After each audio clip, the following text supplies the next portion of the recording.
আমি বন্দি কারাগারে আসি গো মা বিপদে, আর সাথে দিন সহজে যায় না। আমি বন্দি কারাগারে। দেখি আমার এক বক্ত ফোন দিয়ে দেখি সে কি দিনে এলো না বেদিনে আছে। না এই সময় আবার কল দিল কিনা? হ্যাঁ ওস্তাদ ফোন দিছে দেখি। হ্যালো শয়তান ওস্তাদ। হ্যালো, শুনলাম তুই নাকি রোজা রাখস।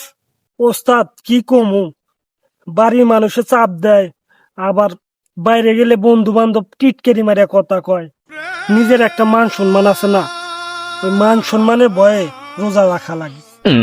তবে ওস্তাদ আমি কিন্তু আপনার চেয়ে বড় শয়তান।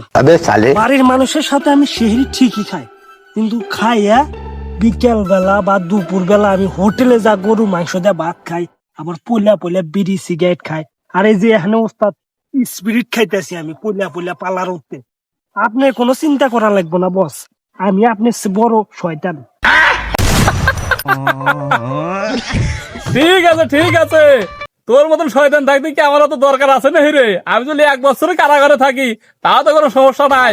আচ্ছা ঠিক আছে, তো ঈদের পরে এসে আমি ঈদ বোনাস দিতেছি। সুস্থ থাকিস।